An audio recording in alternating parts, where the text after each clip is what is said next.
Salut à toi, j'espère que tu vas bien et bienvenue dans cette nouvelle vidéo de la série sur Symblog, le blog créé de A à Z avec Symfony. Aujourd'hui, ce qu'on va voir, c'est qu'on va tout simplement voir comment mettre en place le formulaire de connexion au sein de notre application pour pouvoir gérer du coup l'authentification. Pour ceux qui n'ont pas vu du coup la dernière vidéo, je vous conseille justement d'aller la voir, ça va être super important parce que la dernière vidéo va te perdre du coup avec cette vidéo. Pour faire rapidement, pour faire simple du coup, dans la dernière vidéo, ce qu'on avait vu, c'est tout simplement comment mettre en place les bases de la sécurité au sein de Symfony, et notamment du coup ce qui se passe au sein du security.yaml, que ce soit au niveau des providers ou des firewalls par exemple. On avait également du coup créé notre security controller qui va nous permettre uniquement de rendre notre formulaire du coup que l'on va créer aujourd'hui.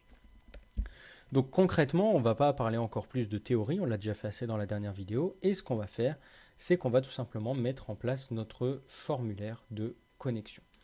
Alors pour mettre en place le formulaire de connexion, on va reprendre l'exemple que nous donne justement Symfony dans la documentation.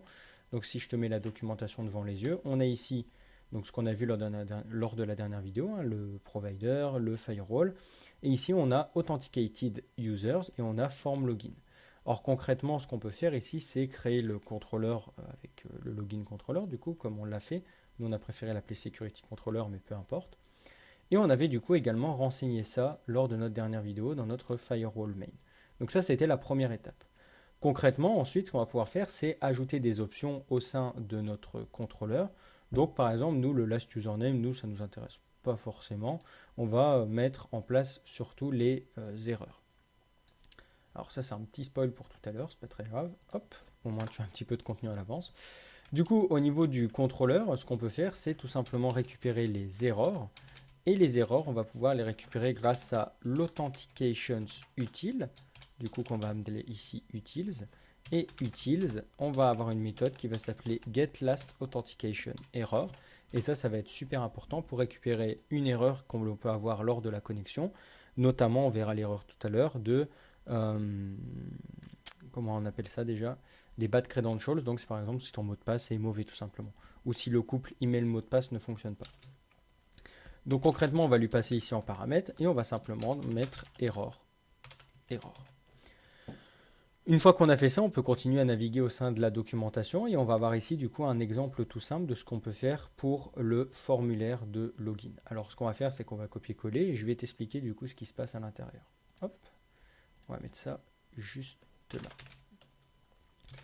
Donc concrètement, si je commence par le formulaire, on va avoir un formulaire ici qui va envoyer une requête post, du coup, à la route que l'on a renseignée. Du coup, nous, on a renseigné app-login. Nous, on va modifier ça et on va plutôt mettre security.login. Et comme ça, on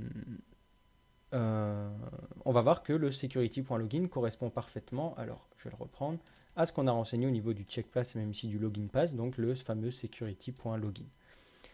Concrètement, pour que le formulaire de connexion puisse comprendre justement quelles données il doit prendre justement pour la connexion, on va supprimer ça d'ailleurs aussi. Hop.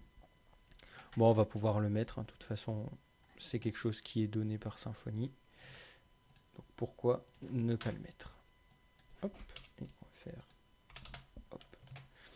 Donc je disais, pour que Symfony puisse comprendre du coup la connexion, on va devoir du coup lui donner un input texte qui va avoir comme name underscore username. Ça va être super important pour lui. Comme ça, il va du coup pouvoir comprendre que l'identifieur, donc nous dans notre cas ça va être un email, doit ou plutôt se trouve au sein de l'input text qui a bien le name underscore username. Et ça va être pareil pour le password ici. Donc, je vais le mettre juste ici. Alors, ça va être pareil pour le password, sauf que lui, ce dernier, aura un underscore password. Puis ensuite, on aura un bouton submit classique qu'on appellera ici connexion. Donc ce qu'on va faire, c'est qu'on va se rendre sur notre application, hop, et on va pouvoir cliquer ici sur connexion, on va se rendre sur underscore connexion, et là il va dire, je ne comprends pas c'est quoi authentications utile, alors ça c'est les fameux copier-coller. Nous on a simplement appelé ça utils, et d'ailleurs, je n'ai pas renseigné ici le last username. Hop. Une fois qu'on a fait ça, on va faire un F5 et là on va voir notre magnifique formulaire qui ne s'affiche pas du tout comme un formulaire, c'est pas très grave. Et on va pouvoir du coup tester justement notre système de connexion. Alors, on va prendre un email au hasard dans notre PHP admin. Moi, je m'en suis créé un, du coup, je vais prendre celui-là. Donc, on va mettre emilien@simblog.fr. On va mettre ici password, qui est le mot de passe, pardon, pour tous les utilisateurs, ce qu'on a mis dans les fixtures, et on va faire connexion.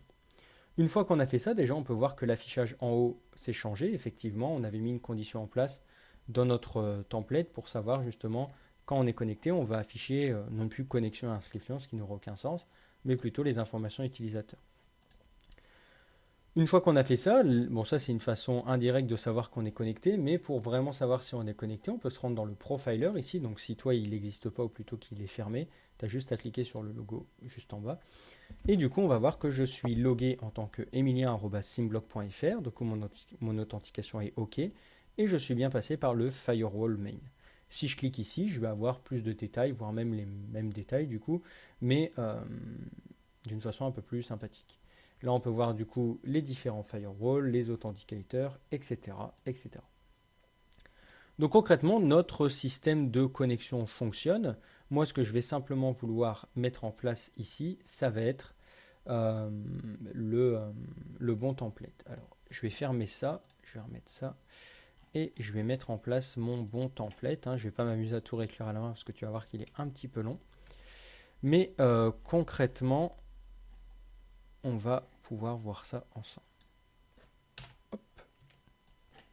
Je le copie et je vais le mettre dans mon login. Donc, je vais le mettre juste ici et je vais faire un CTRL-S. Donc, je vais rouvrir l'application ici. Hop.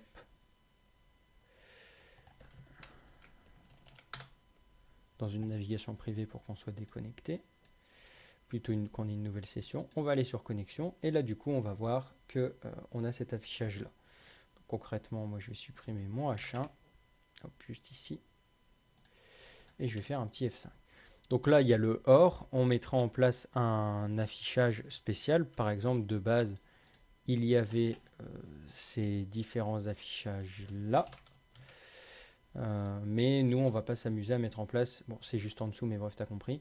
On ne va pas s'amuser à mettre en place des connexions avec Facebook et Twitter, mais plutôt une connexion avec Google. Et potentiellement, on pourra voir pour mettre en place une connexion avec GitHub.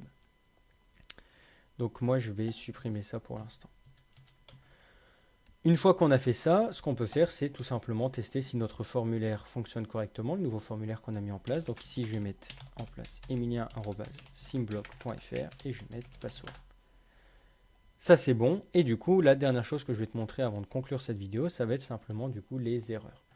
Donc pour ça, on peut regarder ici et on voit qu'on a bien mis déjà de base if error et il va nous afficher les erreurs.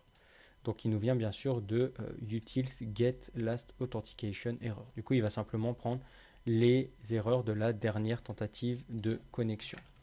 Donc on va retourner dessus et ce qu'on peut faire par exemple, aller sur connexion et mettre en place ici emily@simblog.fr et mettre password. Si je mets ça, il va nous dire que de toute façon les credentials sont invalides et du coup c'est pas bon du tout. Si je mets ici mon bon email mais que je me trompe de mot de passe, il va me ressortir la même erreur. Concrètement, on rendra ça joli plus tard, lorsqu'on verra justement comment mettre en place du coup des flash messages. Parce que là, la situation ne se prête pas trop à ça, du coup, je trouve. Vu que c'est pas vraiment un flash message. Mais plutôt, enfin bref, on verra ça au moment voulu. Donc concrètement, ici, on peut voir que le formulaire fonctionne plutôt bien. Et si tu as remarqué, on va retourner sur l'application, je l'ai fermé un peu vite, juste ici, on va pouvoir, alors non, c'est pas dans cette vue-là, je te spoil un peu en avance, mais du coup, on va s'arrêter là, sinon je vais te spoil trop, ce sera peut-être un petit peu dommage. Donc concrètement, c'était tout ce que je voulais te montrer dans cette vidéo. Donc j'espère que cette vidéo t'a plu. N'hésite pas à la liker, justement si elle t'a plu, n'hésite pas également à la partager. N'hésite pas également à me laisser un avis en commentaire s'il y a quelque chose que j'ai mal expliqué ou que j'ai oublié d'expliquer. Bien sûr, si tu penses que j'ai oublié d'expliquer des choses, il faut attendre de voir les prochaines vidéos, bien sûr. Pardon. Également, n'hésite pas à me laisser un commentaire, si tout simplement tu as une recommandation, une question, ou peu importe, ou simplement des questions.